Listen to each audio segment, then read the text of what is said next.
साधूने हातावर घेतलं तेव्हा ते साधक ओरडायला लागले, महाराज अहो विंचू आहे तो, अहो महाराज विंचू आहे तो, चावेल, डंक मारेल. ऐकताय ना? साधकांना वाटलं की महाराजांना माहित नाहीये काय आहे ते. त्यांना वाटलं कसलं तरी पाखरू आहे की काय, कसलं तरी कीटक आहे की काय, म्हणून हे जोराने ओरडतायत, महाराज अहो विंचू आहे तो, चावेल, तुम्हाला डंक मारेल, वेदना होतील. आणि यांच्या तोंडात कुठे शब्द आहे नाही आहे, तर तिकडे विंचवाने त्या साधूला डंक मारला, चावा घेतला, दंश केला. आणि त्या दंश केल्याबरोबर त्या साधूचा चेहरा वेगळ्या प्रकारचा झाला, वेदना झाल्यासारखा झाला. त्या साधूच्या चेहऱ्याकडे बघितल्यानंतर साधक बोलायला लागले, महाराज सांगितला ना तो डंक मारेल, सोडा त्याला, टाका पाण्यामध्ये. तेव्हा साधूने दिलेलं उत्तर काय माहितीये? ते साधू म्हणतायत डंक मारणं हा विंचवाचा धर्म आहे. ऐकताय का? डंक मारणं हा विंचवाचा धर्म आहे. जर तो त्याचा धर्म सोडत नाही तर बुडत्याला आधार देणं माझा धर्म आहे, बुडत्याला वाचवणं माझा धर्म आहे, मी माझा धर्म का सोडू? याला साधू म्हणतात, याला साधू म्हणतात बरं का. आणि म्हणून मग त्या ठिकाणी वंशपायन म्हणतायत जन्मजय राजाला काय, साधूला काही काळ आधी मृत्यू कळतो. कसा कळतो बरं? एखादा साधू जर उगवत्या वेळेला, सूर्य उगवलेला आहे आणि पूर्वेच्या दिशेने चाललेला आहे बरं का, सूर्य उगवलेला आहे, पूर्वेच्या दिशेने जर एखादा साधू चाललेला आहे तर त्याची सावली कुठे पडायला पाहिजे? पश्चिमेला पडायला पाहिजे, बरोबर आहे की नाही? पण त्याची सावली जर दक्षिणेला पडली असेल तर समजायचा त्याचा मृत्यू 6 महिन्यावर आलेला आहे. आता पुन्हा एकदा सांगतो, आपण साधू काहीतरी बोला ना आहोत किंवा नाही? नाही, बरोबर. आपण आपली सावली पाहून चालेल? नाही चालणार ना, नाही चालणार आपण आपली सावली पाहून, कारण आपली तिकडेच पडेल असं नाही काही. आपली सावली कुठे पण काय, आपणच फिरतोय कुठे पण, त्याच्यामुळे मग सावली तशी पडते ना. आपला चालण्याचा, वागण्याचा, बोलण्याचा ताल नसल्यानंतर सावलीचा काय विषय करायचा आपण? असो, चला हरकत नाही. पूर्वेच्या दिशेने जर एखादा साधू चाललेला आहे, उगवतीच्या वेळेला जर चाललेला आहे, त्याची सावली पश्चिमेला पडायला पाहिजे. जर पश्चिमेला न पडता जर दक्षिणेला पडली असेल तर समजायचा 6 महिन्यावर मृत्यू आलाय. त्याच्यानंतर एखादा साधू जर समजा, ऐका, एखाद्या नदीच्या किनारी उभा आहे आणि नदीच्या किनारी उभा असताना त्याचं प्रतिबिंब तो पाहतोय, संपूर्ण धड दिसते पण शिर दिसत नाही, समजाचा 3 महिन्यावर आलेला आहे. त्याच्याही पलीकडे सांगितलं, एखादा साधू ज्या वेळेला आंघोळ करण्यासाठी पाणी अंगावर घेतोय, खांदे भिजत नाही, सर्व अंग भिजतंय, समजाचा 1 महिन्यावर आलेला आहे. आणि एखादा साधू जर समजा काय, कानी घालून या बोट, नाद तो ऐकावा, न ऐकता जाणावा 9 दिवस. काय सांगितलेलं आहे? कानामध्ये बोट घातल्यानंतर आपलाच नाद आपल्याला ऐकायला येतो. जर ऐकायला आला नाही आपला नाद आपल्याला, तर समजायचा 9 दिवसावर मृत्यू आलेला आहे. पुढे काय सांगितलेलं आहे? ज्या वेळेला सूर्योदयाकडे किंवा सूर्याच्या प्रकाशाकडे आम्ही पाहत असताना डोळे जर चोळले असे तर काय दिसतंय बरं? चक्र चक्र दिसतात ना. चक्र चक्र दिसणार नाहीत, समजायचं 5 दिवसावर आलेला आहे. भुवयांच्या गाठी न दिसता नयनी, समजायचा 3 दिवस. आणि पुढे जन्मजय राजाला उपदेश करत असताना वैशंपायन म्हणतायत, नासागरीचे अग्र न देखता नयनी, म्हणा तेची दिनी रामकृष्ण हरी. नाकाचा शेंडा आम्हाला दोन्ही डोळ्यांनी दिसतोय, ज्या दिवशी दिसायचा बंद होईल ना त्या दिवशी समजायचं आम्हाला ह्या जगाचा निरोप घ्यायचा आहे, म्हणा रामकृष्ण हरी. आता कोणीच काही क्रिया करू नका. इथे जर नाकाचा शेंडा तुम्ही पाहायला जाल तर मला घाबरायला होईल, आणि मी जर पाहायला गेलो तर तुम्हाला घाबरायला होईल. खरंय की खोट आहे? डोळे फिरतील ना आपले, बरं का. आता महत्वाचा विषय काय, आपण साधूची लक्षणं कळली ना तुम्हाला? 2-4 प्रकार सांगितले ना साधूचे. अजून एखादा प्रकार सांगू का? बघा, रस्त्यातून साधू येत होते, रस्त्यातून एक साधू येत होते आणि त्याच रस्त्याच्या बाजूला असलेला आंबा, आता कशा कैऱ्या आल्यात ना आंब्याला कैऱ्या आल्यात की नाही? या लहान पोरांना समजलं ना आंब्याला कैऱ्या आल्या, ठेवत नाहीत ते, एकदा शाळा सुटली ना सुटली की 4-5 जण लगेच जातात. बाबू खरंय की खोट आहे? बाबू खरंय की खोट आहे? बरोबर ना? हा, मग आणि जातात आणि लगेच काय करतात, त्या आंब्याला दगड मारतायत नाही का, त्या कैऱ्या पाडायला. तशी अशी लहान लहान पोरं त्या ठिकाणी त्या आंब्यावर गेली, तिथे आंब्याच्या जवळ, झाडाच्या जवळ, आणि दगडी मारून त्या कैऱ्या पाडायला लागली बरं का. पण त्याच रस्त्याने पलीकडून एक सत्पुरुष, एक साधू येत होते. ऐका, एका मुलाने मारलेली आंब्याच्या झाडाला दगड ती पडताना त्या साधूच्या कपाळाला लागली, डोक्याला लागली. डोक्याला लागल्याबरोबर साधूने जोरात आवाज दिला, आई ग, हे राम. जे काही आवाज दिला असेल तो दिला असेल बरं का. थोडी लागली असेल तर आई ग, जास्त लागली असेल तर बाप रे. समजतंय का?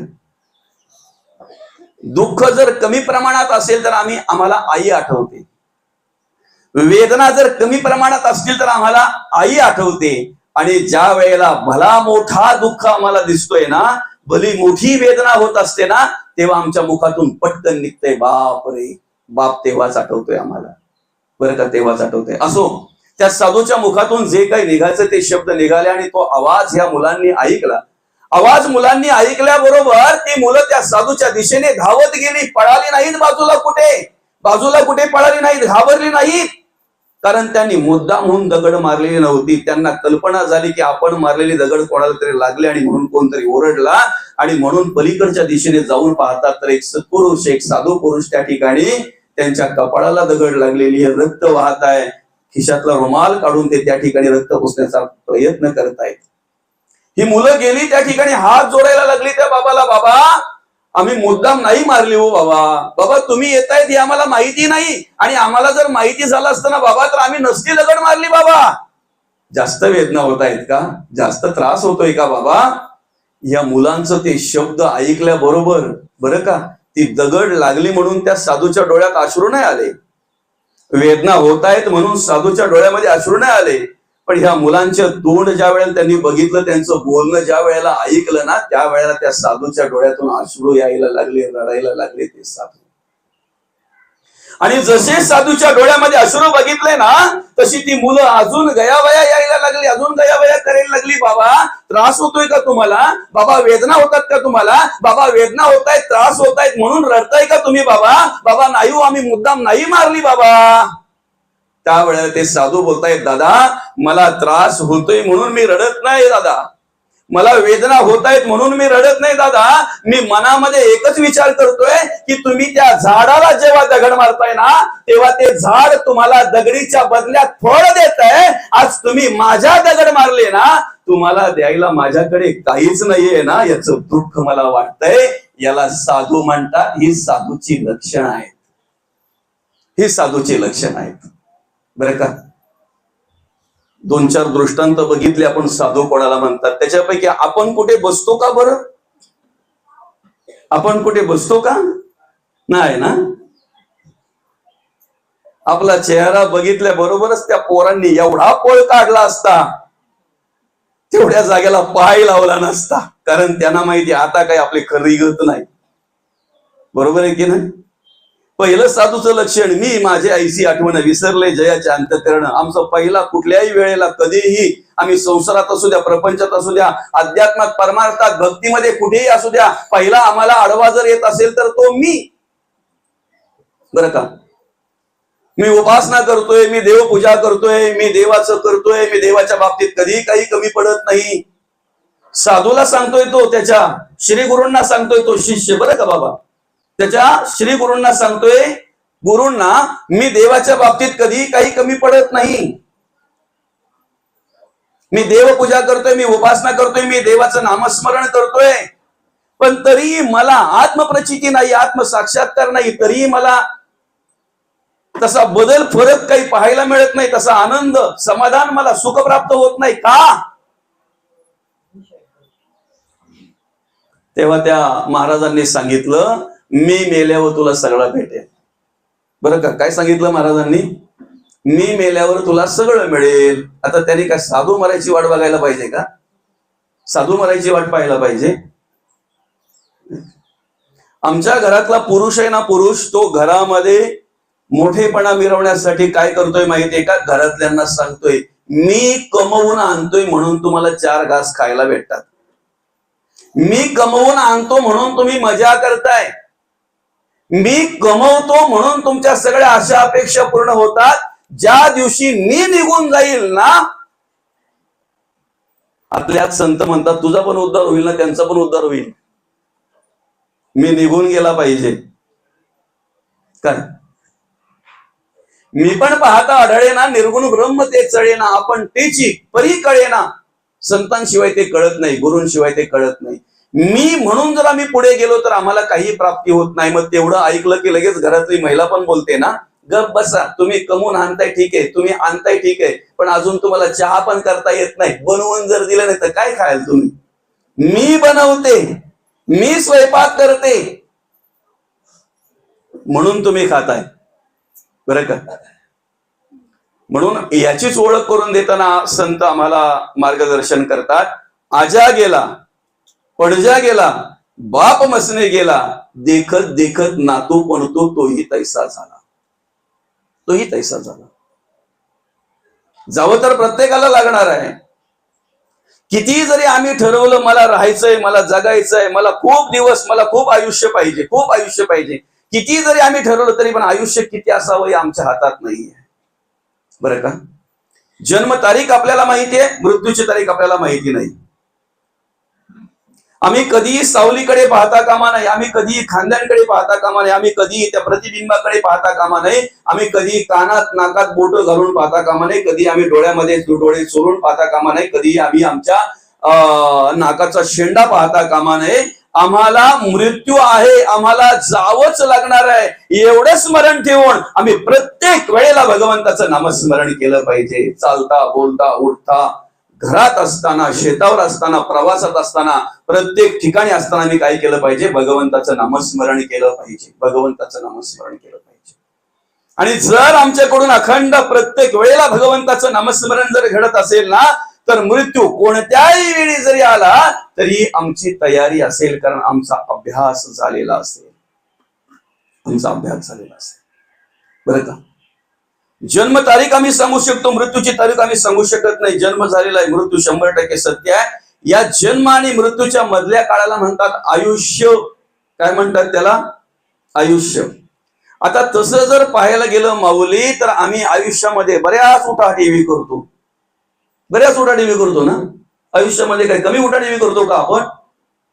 लहानपणापासूनचा तर वृद्धपणापासून पर्यंत जर आम्ही विचार केला तर लहानपणापासून ते वृद्धपणापर्यंत केलेल्या उठाठेवी,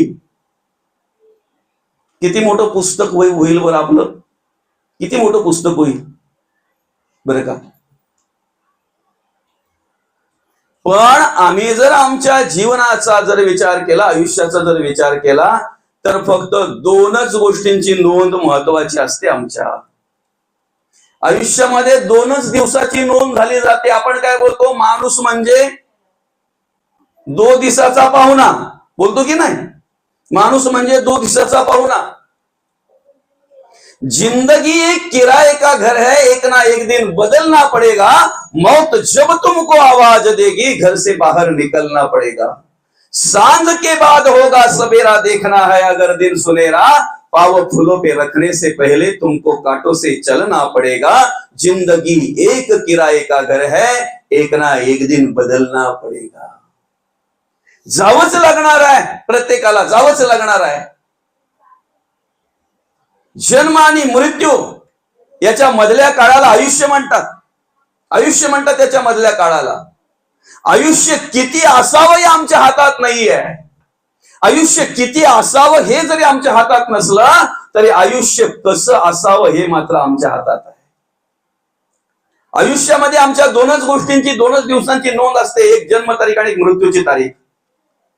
जन्म तारीख आणि मृत्यूची तारीख जर सोडली तर मधल्या उठाठेवी जेवढ्या आहेत ना, बऱ्याच तारखा येतात, बऱ्याच तारखा आम्ही बऱ्याच साजऱ्या करतोय, बरं का माऊली? या 2 तारखा जर आम्ही सोडल्या, हे 2 दिवस जर आम्ही सोडले, तर मधल्या काळामध्ये केलेल्या सगळ्या उठाठेवीच आहेत, सगळ्या उठाठेवी आहेत.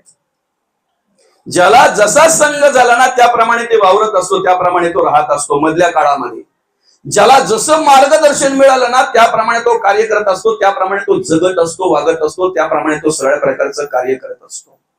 आणि म्हणून आम्हाला काय करायचं आहे, जर जाणं 100% सत्य आहे, मृत्यू जर 100% सत्य आहे, सकाळी उगवणारं फूल जर संध्याकाळी मावळत आहे, सकाळी उगवणारा सूर्य जर संध्याकाळी अस्ताला जातोय, अनेक गोष्टी आम्हाला आमच्या डोळ्यासमोर अशा कितीतरी पाहायला मिळतात. रात्रीच्या वेळेला आलेला पाहुणा जर सकाळी उठून तो त्याच्या घरी त्याच्या परतीच्या प्रवासाला जातोय, आमच्या दारात आलेल्या पक्षी दाणे वेचल्यानंतर जराही थांबत नाही, पक्ष्यांनी दाणे वेचल्याबरोबर ते परतीच्या प्रवासाला लागतात. तसं आम्ही स्मरणात ठेवलं पाहिजे की ह्या बाजारामध्ये, ह्या सृष्टीमध्ये भगवंताने आम्हाला काहीतरी निमित्तानं पाठवलेलं आहे. ज्या निमित्तानं ज्या कामासाठी पाठवलंय ना ते काम झालं की थांबणे नाही.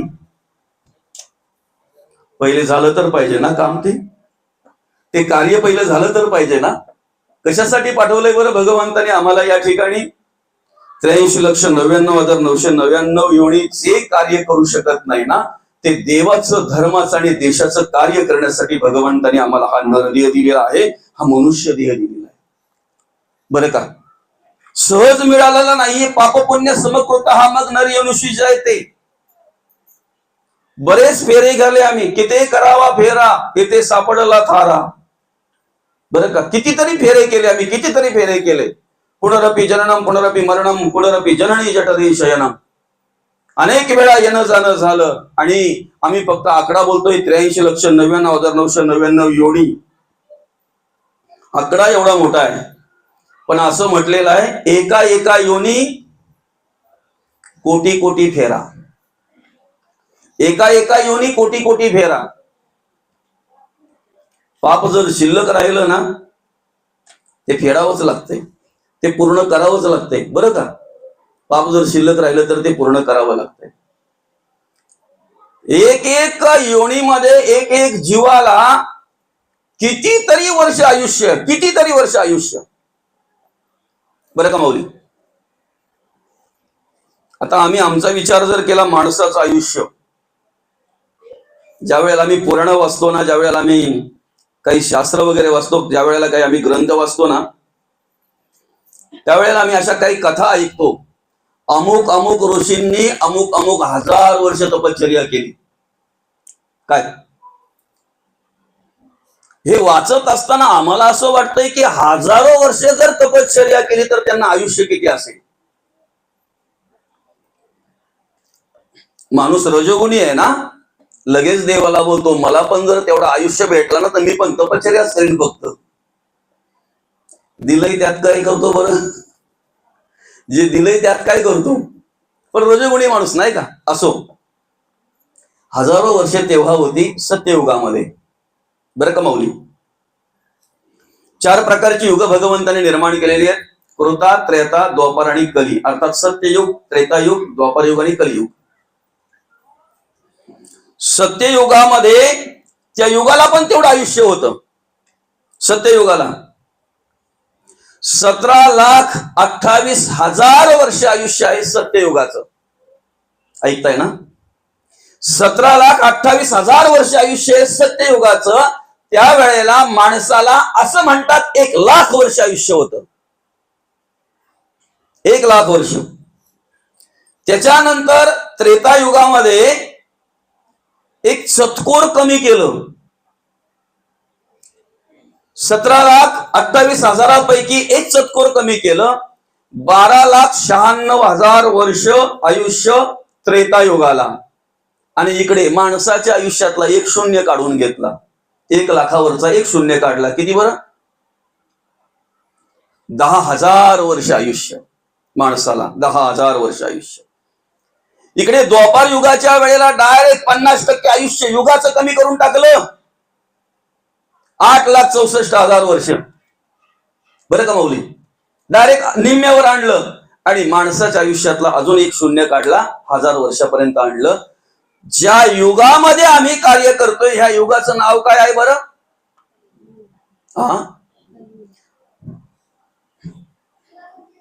कलियुग. कलियुगाला आयुष्य आहे एक चतकोर. 4,32,000 वर्ष, 4,32,000 वर्ष आयुष्य कलियुगाला, आणि माणसाच्या आयुष्यापैकी एक शून्य काढला. काय किती वर्ष आहे आता? भेटतंय का तेवढा? मिळतंय. पण शास्त्रात सांगितलंय शतवर्षाची गणना रे तुम्ही वासुदेव वासुदेव म्हणा, किंवा शतवर्षे वै नेमिले, अशा प्रकारे सांगितलेलं आहे, 100 वर्ष. बरं का? आता कलियुगाची राहटी जर पाहायला गेला, कलियुगाची कर्म जर पाहायला गेला, तर काय सांगितलंय बरं? कधीतरी शास्त्र पुराण वाचली ना आपण, कधीतरी ग्रंथ वाचला ना, की ग्रंथामध्ये कलियुगाचं महात्म्य वर्णन केलेलं आहे. कलियुगाचं महात्म्य वर्णन केलेलं आहे. बरं का? सत्ययुगामध्ये असत्य वाचा कदापि नव्हती, पोटात तेच ओठात. ऐकताय ना? चालणं सत्य, बोलणं सत्य, पाहणं सत्य, कर्म करणं सत्य, वागणं सत्य, जगणं सत्य. म्हणून त्याचं नावच होतं सत्ययुग. सत्ययुग. 100% पुण्य, 100% पुण्य. मधल्या काळामध्ये थोडं थोडं थोडं थोडं कमी होत गेलं. आता कलियुगाचा जर विचार केला तर मला सांगा, जिथे कलीने प्रवेश केलेला आहे, जिथे कलियुग फोफावलेला आहे, ज्या ठिकाणी कलीचं राज्य आहे, ज्या ठिकाणी कलीने सगळं बळकावलेलं आहे, त्या ठिकाणी 100% पुण्य का 100% पाप? कलीचं वागणं कसं आहे बघा. ज्या वेळेला कली ब्रह्मदेवाच्या पुढे आला ना, त्यावेळेला त्याने सांगितलंय, बकासारखे संन्यासी जे आहेत ना, ते माझे भाऊ आहेत. म्हणजे वरून साधूचा ड्रेस करणार, वरून संताचा ड्रेस करणार, पण आतमध्ये लई काय वेगवेगळ्या प्रकारचे त्यांचे किडे वळवळत असणार जंतू. वरून संत, वरून साधू दिसेल, पण आतून संधी साधू असेल, आतून संधी साधू असेल. आज काय चाललंय बरं? सोशल मीडियाला असताना तुम्ही फेसबुक, इंस्टाग्राम, व्हॉट्सअप, बातम्या, काय काय चाललंय आता सध्या 10-12 दिवसापासून? काय चाललंय? कसली फाईल काही आणि काय काय काय काय चाललंय? कुठले कुठले महाराज कुठे कुठे अडकले पाहताय ना? कलियुग काय बोलतो माहितीये का? बकासारखे संन्यासी माझे मित्र आहेत, माझे भाऊ आहेत. म्हणजे वरून फक्त दाखवणार आम्ही परमार्थिक आहेत, वरून फक्त दाखवणार आम्ही अध्यात्म करतोय, आम्ही देवदेव करतोय, आम्ही देवाचं कार्य करतोय, पण आतून मात्र संधी साधू असणार, आतून संधी साधू असणार. परश्री रथ आणि परद्रव्य हारक कली बोलतो माझे भाऊ आहेत, मित्र आहेत माझे. समोरच्या आई बहिणीकडे वाईट नजरेने पाहणारे कली म्हणतोय माझे भाऊ आहेत, त्यांच्यासाठी मी जीव द्यायला तयार आहे. कोण म्हणतोय? कली. आणि दुसऱ्याची धन ओरबडून खाणारा सुद्धा माझा भाऊ आहे. कोण बोलतोय? कली. परद्रव्य हारक आणि परश्री रथ भाऊ आहेत माझे.